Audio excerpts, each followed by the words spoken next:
Good morning, America. Thank you for watching Taxes Made Easy. And of course, what's all over the news today on November 6th is the election. So, had a huge national election last night. Trump pulled it out. And what we're really going to focus on today is what to expect moving forward. How is this going to affect our pocketbooks? And again, already made a post today. Someone was lamenting the Trump when I said, look, I think the real takeaway is they made all kinds of promises. Let's hold their feet to the fire. Let's actually see if they're really going to turn the country in a better direction, or is it just empty political promises again? So I think most people would agree that we need to pay attention, be involved, and that's what our topic is gonna be for today. We'll be right back.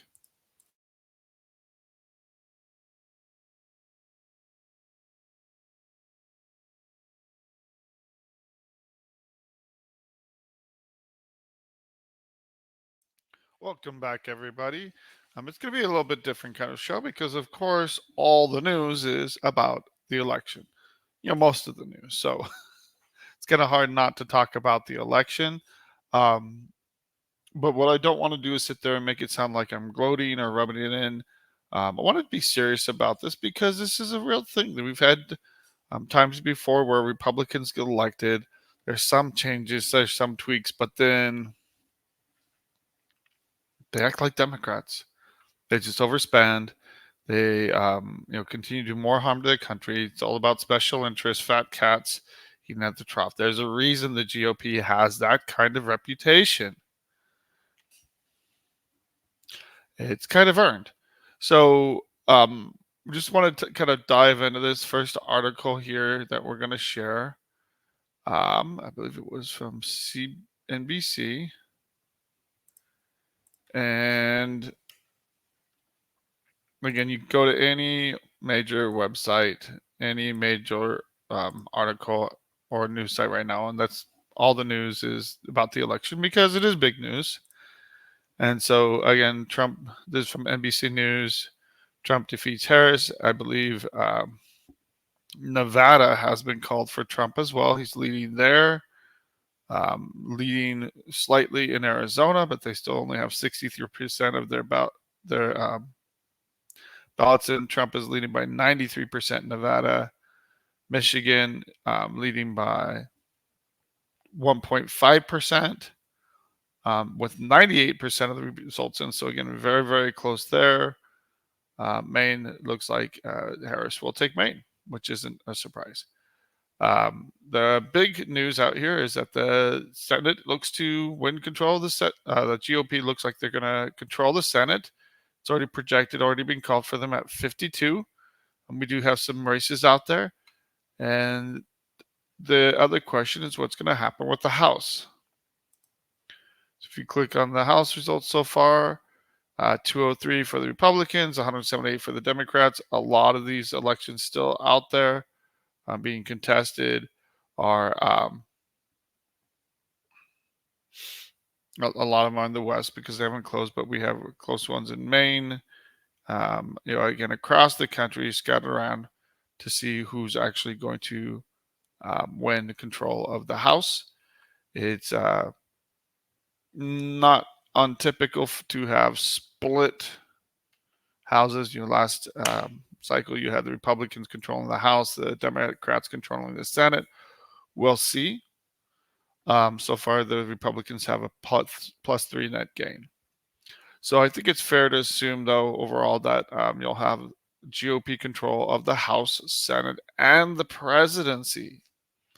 So really, in my way of thinking, there's no excuses for the Republicans anymore. They will be in the driver's seat, just like before in the first 2 years of Biden's presidency.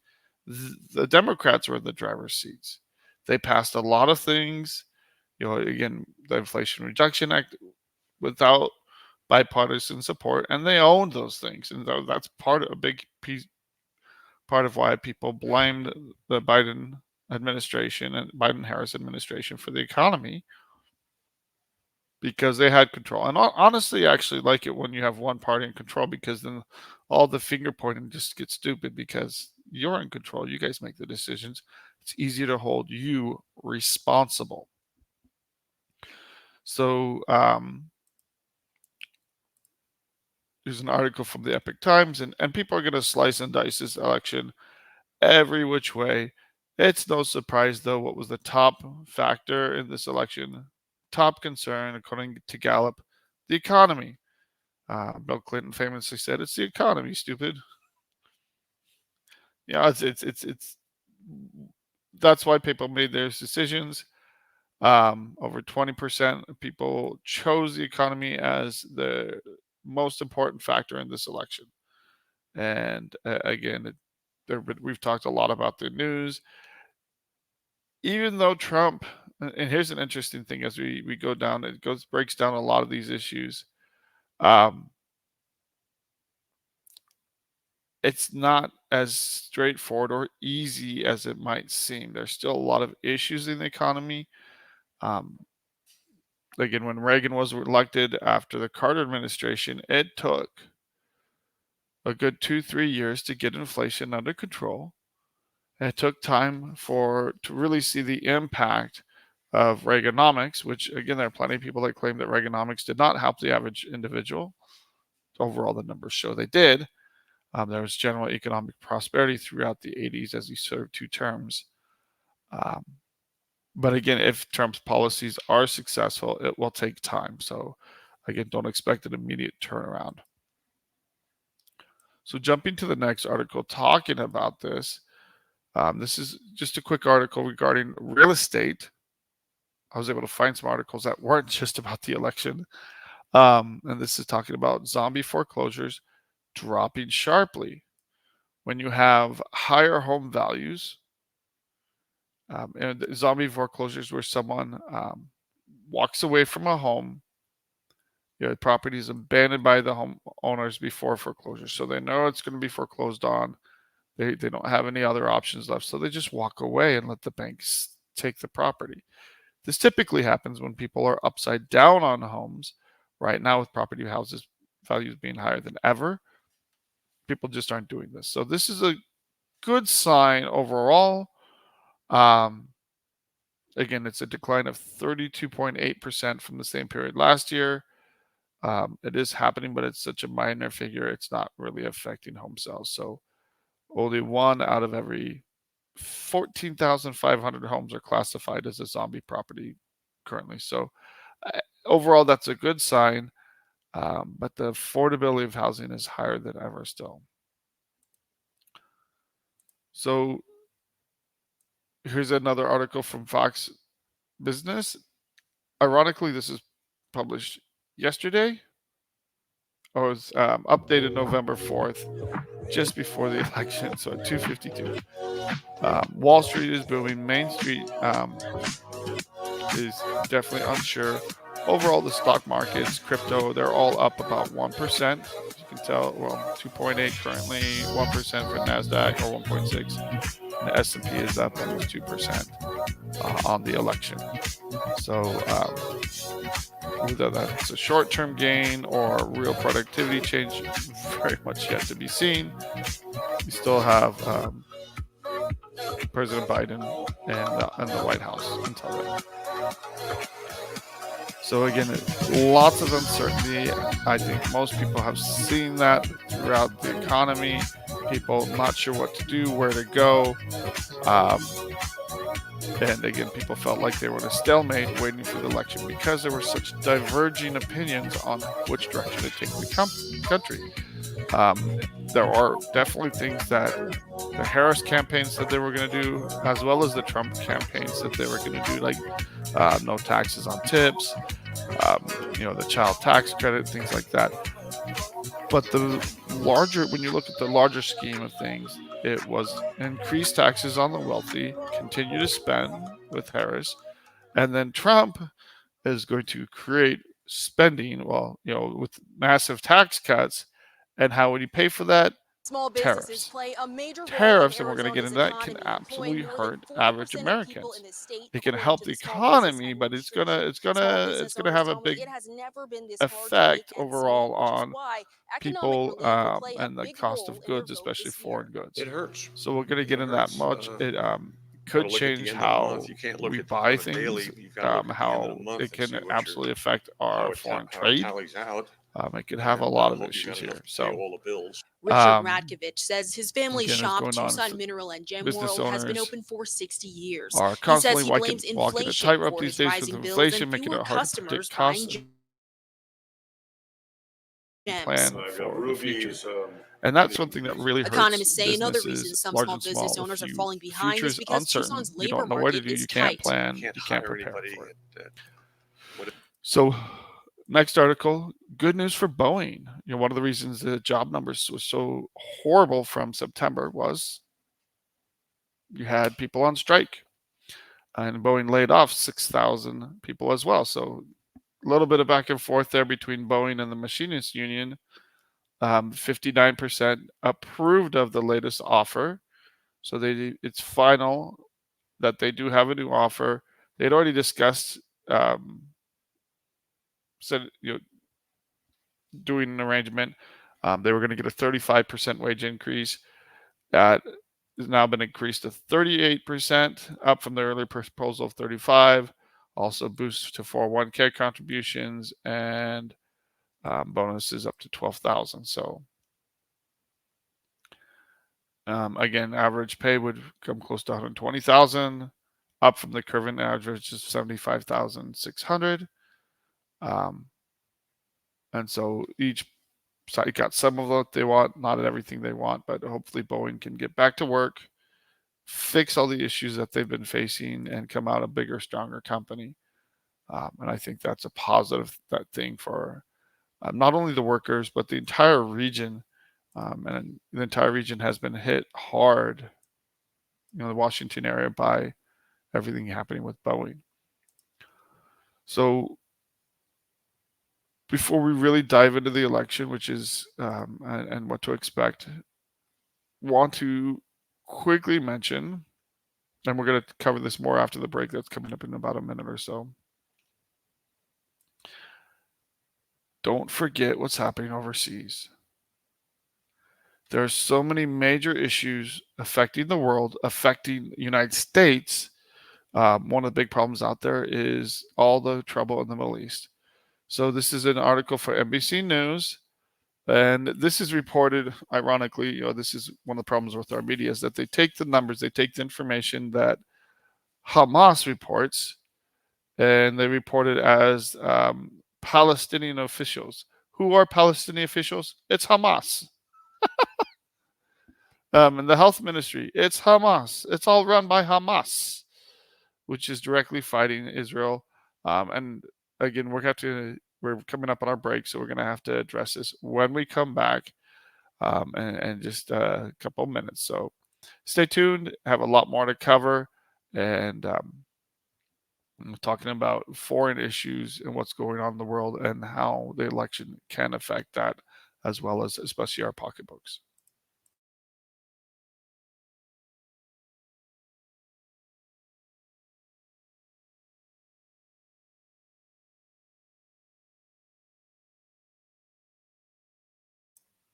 Welcome back, everybody. And again, we were diving into this NBC News article.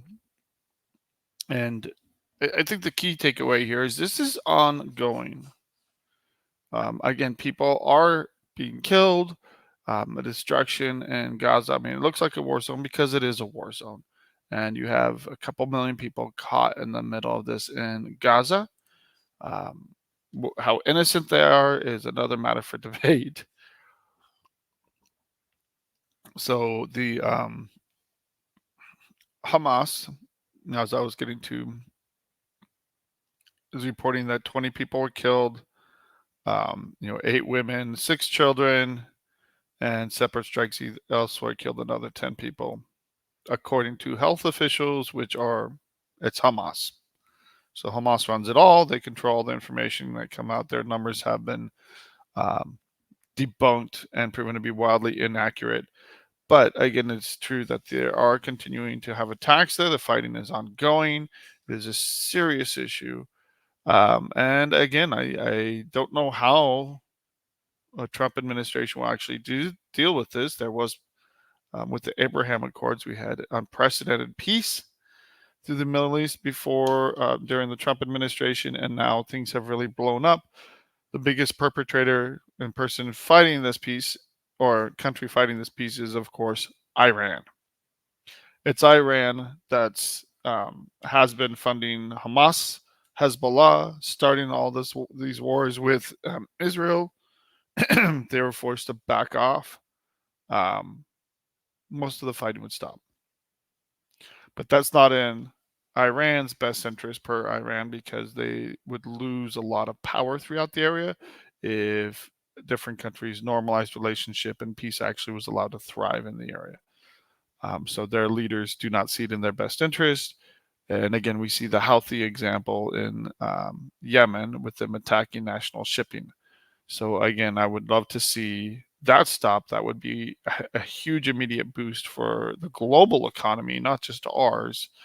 But again, it would help our economy as well. So,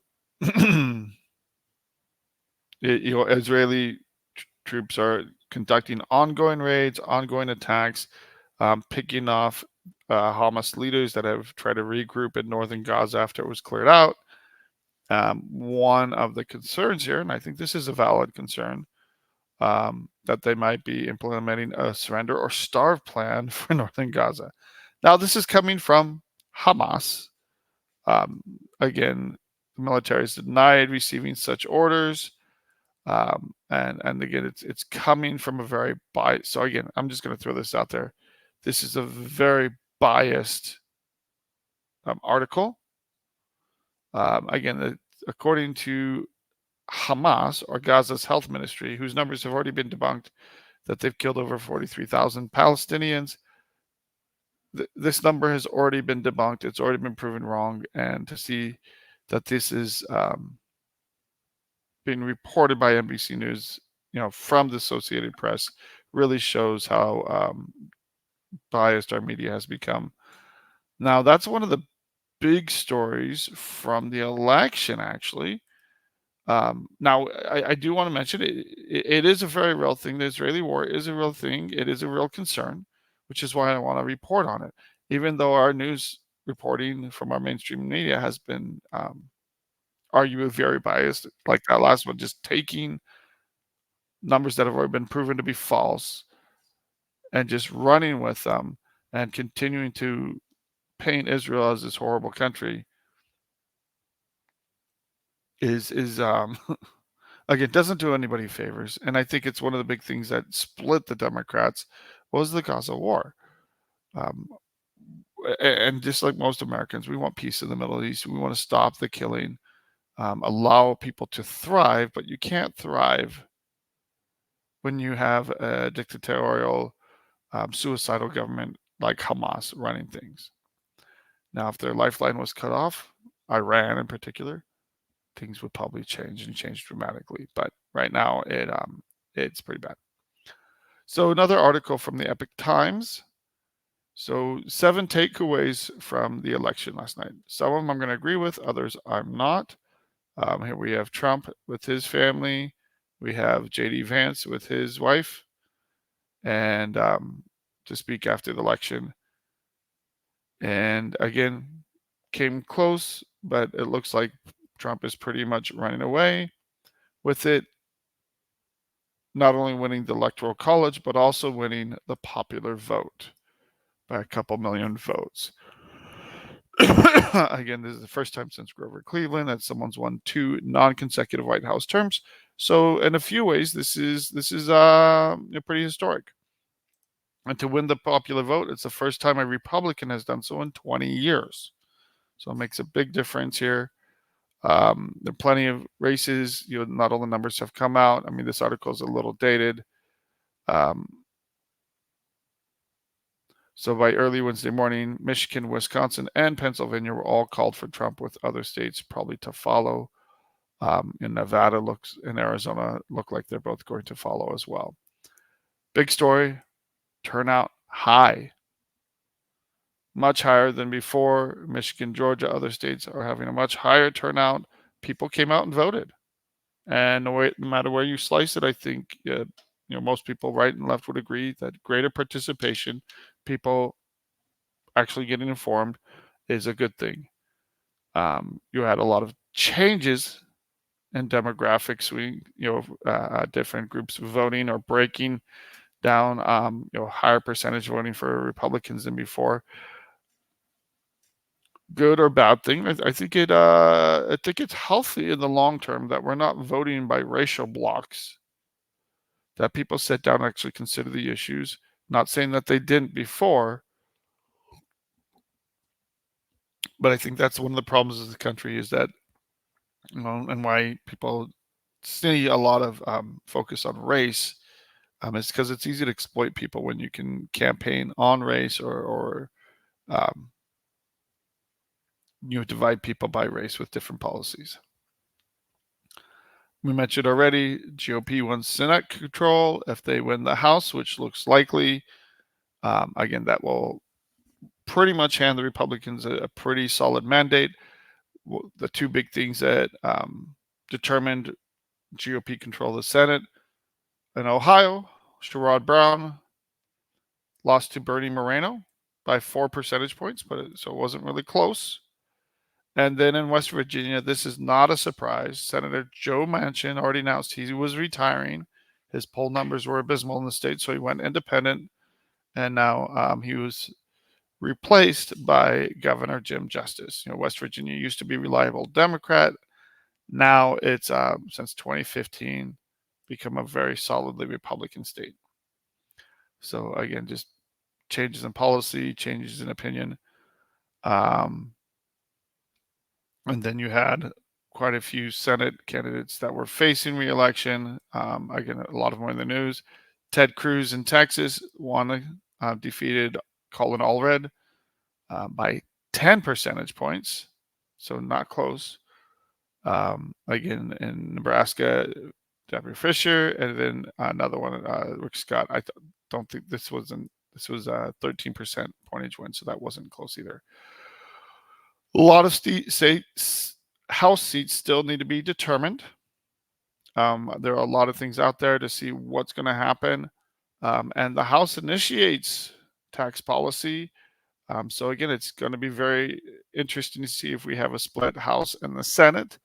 I think overall, I do think they're probably going to take it in the House as well, given their already pretty stiff advantage here.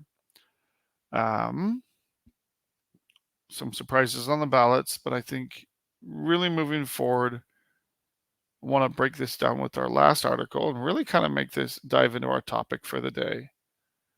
And this is from Quartz, which is a little bit different article.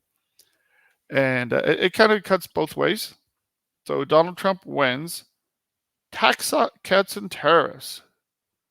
That really should be the order of the day, or the phrase for the day. What to expect: tax cuts and tariffs. And that's if he can get his legislative agenda passed. Let's see what happens with the House. So again, the House is the big question here. We'll see what happens. But we're really looking at economic policies of tax cuts, deregulation, which is a huge thing, and it's undersold. Most people don't understand how much massive regulation can just choke economic activity and making it more expensive than ever to deal with the government. And tariff hikes. So what to expect with tariff hikes? Again, we mentioned stock futures were all up 1% or more. Bitcoin again hit a new all-time high as Trump's been a big supporter of Bitcoin and virtual currency. And the AP called it for Trump shortly after 5:30, declaring the win of Wisconsin, and then a bunch of other states have followed suit. And then, just prior to that, he had been declared the winner of Pennsylvania, which got him over the 270 threshold. Currently, he's over 300 in the Electoral College. So really insurmountable for the Harris campaign at this time. So one of the big issues that was focused on was illegal immigration. So Poynter's plans to deport millions of undocumented immigrants. They're here illegally. Is it a good idea to just uproot all of them? It would cause a lot of economic distortions, good or bad. But I think on day one, he's going to launch the largest deportation program to target the criminals. So you rescue every city and town that has been invaded and conquered, and put the vicious criminals in jail and kick them out of the country as fast as possible. I mean, if someone comes here illegally and they're already convicted criminals, murderers, rapists, etc., well, I don't see why we want them in our country. And this is something that resonates. I think this is why people voted for Trump, is because this makes sense. If you especially have people committing crimes in our country and they're engaged in criminal activity, why do we want them in our country? It's funny, as a former prosecutor, I saw this in real time, that it's usually a small group of people that commit most of the crimes, cause most of the troubles, and they're usually known to the local police. When you hit criminal gang activity, it gets that much worse because you know who it is, but getting them, and you're not just going after one person, you're going after an entire gang. So it makes it much harder to address. But again, if we have focused action, again, we can reduce crime, reduce what's happening. And again, it's not just the feds that can do this, but he can speed up ICE. He can speed up, and actually deport and get rid of, convict and go after people that are committing crimes in our country and get them out of the country as quickly as possible. But again, that's not going to mean anything unless he stops and controls the border. So that's dozens of day one promises. Again, but that's one of the first things. So getting rid of background checks for gun purchases, limits on artificial intelligence, getting rid of tax and tips, which again should go through Congress. But expanding oil drilling. There has been a dearth of oil drilling leases approved under the Biden administration. And this is, he took a lot of heat for saying he would be dictator for just that day, the first day where he would pass a whole bunch of executive actions. Poorly used words, but it's something that the Biden administration did as well, the Obama did, etc. It's become a new thing. The first day in office, instead of working through Congress, they just do a whole bunch of executive actions. The problem with that is the very next president can just reverse all of those. I'd much rather see him work with Congress, get laws passed that are can provide security and stability. And sometimes it's better to have certainty with bad laws than uncertainty every single time there's a presidential election. If people know what they can plan for, it just makes it that much easier to run a business rather than, oh, everything's going to flip every 4 years. Who knows what's going to happen? So one of the biggest goals is on the 2017 tax cuts to renew it and to make them permanent. So that's going to be a huge thing in the news, is making the Trump tax cuts permanent. Means that most people will not, pretty much everybody will not see their taxes go up or increase. And then he wants to end taxes on Social Security payments to seniors and lower corporate tax rates. That's going to cost money. And again, massive tariffs are on the horizon as well. So we're coming up on another break, but I want to kind of break this down. What can we expect, and how can this, if he gets his agenda through? There's a lot of ifs here. Let's see what the House does, what the Senate does, and what bills are actually brought to President Trump's desk when he's back in office. So again, we need to watch Congress very closely. We need to watch and see what they do. I think passing these tax cuts might be hard to get through Congress. We'll see what they do. But massive tariffs, as much as 20% planned on all foreign imports, and at least 60% on Chinese products. I don't have a problem with slapping the Chinese with a huge tariff. The Biden administration already said they were going to do 80% to 100% in tariffs. So again, there's not a whole lot of difference between the talk between the Democrats and Republicans. Biden had 4 years to do it, didn't do it. Why not?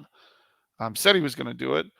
I actually believe that they they slapped some goods with some pretty hefty tariffs, but didn't go across the board like this. This will really put a crimp in China accessing the market here in the United States. But again, China in many ways has gone beyond the United States to the world. So how is this going to impact costs here? The price of goods will go up.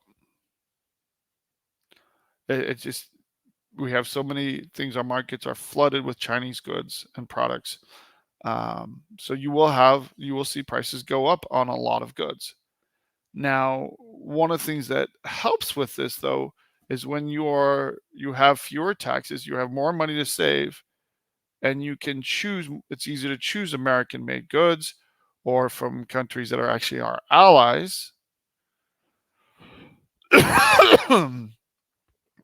There are plenty of countries that are very friendly with us, Vietnam being one of them, and it's a communist country, but they have opened up their economy. We are doing more and more trade with them, whereas the Chinese has acted like one of our, and has been acting like our worst enemy. Hurting China economically, I think, is in global interest, tamping down their aggressiveness. But this also encourages people to save money. So it'll put more money on in your pocket and let you choose how you're going to spend it. Spending everyday goods on disposable items or things that come from China is going to cost more, but there's plenty of other options out there from other foreign countries. And yes, they will get more expensive with tariffs, but it also encourages savings, which is one of the biggest problems we have in this country. We don't save, we don't prepare. And this is switching taxes from and how we actually run taxes from punishing income to punishing spending. So again, by encouraging saving, wise thrift, being thrifty long term, it really does change the direction of our economy and could do it it could have huge positive impacts. We'll be right back after the next break.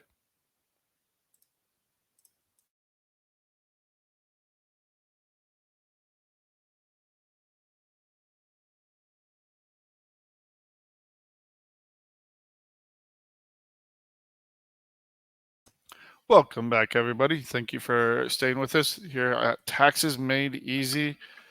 We are still talking about what Trump tax plans are and how that's going to affect us. So kind of going through this article, there's a lot here, mentions a few things here. We were talking about the tariffs and how that can really change our economy and how we look at things. So again, this idea of having a consumption tax system based on consumption rather than income can really help change how we save money and what kind of incentives we offer. Right now, people are punished for working more. When you pay taxes on foreign goods more than anything else, you get to save your money, and you can use it either on domestic goods or, again, people can afford food. You can afford things that are done locally, and by expanding the economy, people have the choice to save more, and it doesn't hurt savings nearly as much. Now, when you have straight inflation, that cuts into savings as well. We're going to see how that's going to help. One of the big ways to help with inflation is expanding oil drilling, making energy, gas and energy cheap again. And when you do that, it makes transportation more affordable, makes everything more affordable. And that's, if you want to see a drop in prices, that's the number one way to do it. Energy goes into everything we do, most everything that we do. So again, that's a huge change. That again, he did that his first time he came into office as well. One of the things I want to go back to is deporting criminals. Now, will he deport other illegal immigrants as well? Very possibly. Again, a lot of them, most of them should not be here. They were let in the country under very dubious or straight out illegal means under the Biden administration. And if you take people out of the market, I mean, if you stop the flow of immigrants coming into the country or greatly reduce it back down to legal levels, first of all, then you can take a serious look at immigration reform. But nobody on the right trusts Congress. They don't trust the GOP members of Congress, the House and the Senate, to actually do it right. So it's very hard to come up with something that makes sense when there's absolutely zero trust there between a good portion of the country and their constituents. Again, they've just been, the wool has been pulled over their eyes too many times, and I'm in that crowd. But when you stop the immigration, you stop the flow of people coming in, the massive numbers we've been seeing over the last 4 years, one, that opens up jobs for Americans. It also opens up housing. If you want to see rents drop, if you want to see people actually be able to purchase homes and starter homes, etc., you change the demand, you change the number of people competing for that, and then all of a sudden prices drop. Now you're going to see homeowners, people that are upside down on their homes, etc., and you might see property values drop as demand drops. So people are building as fast as possible, but you can see a huge change where people start buying homes again, and homes actually become affordable again, especially for first-time home buyers. Again, it's a lot of people. If you're in the housing market, you love that prices go up and up and up, and eventually they will get there. But again, I think we do need a correction. Since COVID, the jump in the price in housing has been very difficult. More and more people's, a higher and higher percentage of people's funds and monthly income has been spent on shelter more than anything else, and it just makes it impoverishes the poor, makes it harder than ever on the new generation, and rewards those that have saved, have planned, and are already homeowners, but punishes everybody else. So I think that's the number one way of reducing housing. And changing energy can have a huge impact as well. Let's see what they actually do. Let's hold their feet to the fire. But one of the things I want to mention here is at least one Trump advisor said that it means hardship for at least a few years of his presidency. And why? Until things change and turn around, you've got a lot of issues that this can cause. And they just kind of list all the criticisms here, but they're not invalid. Some of them have very valid proposals. So first of all, and we're going to dive into this hardship part, but what they're saying, it would hasten Social Security's insolvency. Absolutely. If fewer people are paying in and retired people aren't being taxed on their income anymore, that's going to reduce what's going into Social Security. So Social Security already has massive issues. It's going to get a 21% haircut on average in less than about 10 years unless we do something about it. So the question is, why make it harder for Social Security, especially now when we already know it has a huge problem? There must be some kind of plan. You would think something in the works to address Social Security's insolvency. But it is very ironic that you're going after retired people that are still working and taxing them to pay into Social Security when it was designed to help people in their retirement. So again, it's a real catch-22 here. Again, increasing unemployment, I don't buy that. Some of them could have that effect, but again, they say it'll raise inflation, lower GDP. This is just like the kitchen sink approach, saying that it'll hurt all kinds of areas. Increasing tariffs will require massive adjustments in our economy. So it could, in the short term, lower GDP, especially trade. It could add to the federal debt. So again, spend. If we cut taxes and we don't have something to offset it, then it's gonna add to the federal debt, which again will hurt Social Security, can lead to all kinds of issues, and in the long run, you would have to boost taxes for the vast majority of Americans. So again, the question here, and this is the key thing that's left out here, and this is what I'm really going to be looking for in the Trump administration: spending cuts. Javier Milei was elected president of Argentina this last year, and he literally had chainsaws at his rally saying, "This is what I'm going to do to the Argentinian government. I'm going to take a chainsaw to it." And while he didn't get all of his proposals through, he went through and, there are videos of him just saying "fuera, fuera," which means out. It's gone, to all kinds of government ministries that he thought were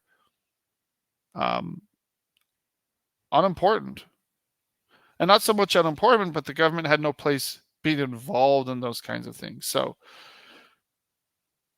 a very different approach. He cut things massively in the government. Everybody expected there to be a huge problem. And while you had to have some uncertainty, people responded. The economy responded. So one of the big issues here is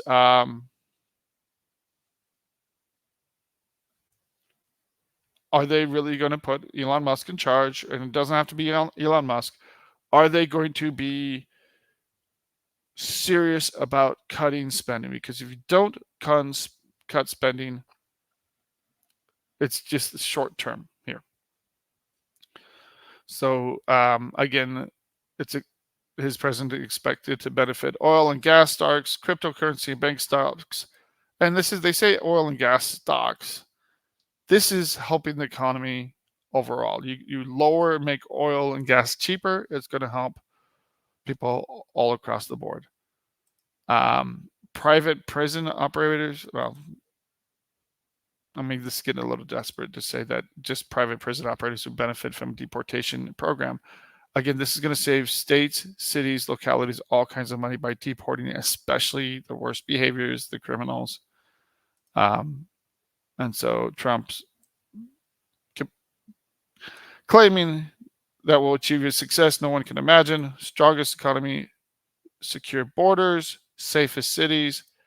If you deport the criminal gangs that are here, could make our city streets a lot safer. Again, a powerful military that's going to come from a lot of spending. Again, the military is in a sorry shape right now, to be honest. I'm a veteran myself, and it has a lot of issues, from recruiting issues through the senior staff focusing on DEI rather than military readiness. It is a big issue. Now, trade deals are something that Trump did negotiate en masse with this first election. We'll see what happens. But I think one of the concerns here is that Trump is one of the most divisive figures in modern American history. Rightly or wrongly, I think that is accurate. He is blamed for worsening the partisan divide. I mean, again, he's known for his extreme rhetoric. And when I say extreme rhetoric, he makes fun of people, he jokes, he says stuff that a lot of people go, ooh, I wouldn't say that. Off the cuff style. Can he bring the company, the country back together? So that is a question to be asked. That's a question to see what is going to happen there. Are we going to bring it back together? Are we going to help over the next 4 years? And that also depends on Democrats. Are we going to give him a fair shake? Or are we going to come after him like they did last time with Russian collusion theories, try to impeach him on spurious charges dealing with Ukraine, especially when it's come out that Hunter Biden and Joe Biden were up to their neck in it. Again, is it going to be insane like it was with the January 6th committee, where they do everything and use every tool and power to go after a second Trump administration? So again, the divisiveness goes both ways. And again, we've seen all kinds of lawfare against President Trump in the last few years. A lot of that has fallen apart. There's been a huge prosecutorial misconduct. So again, it goes both ways. So it's one thing to sit there and say, this guy's a divisive figure, and then attack him with everything in the kitchen sink. I really do hope the Trump administration cuts spending. The number of $2 trillion has been thrown out, and that's roughly what we're overspending by right now.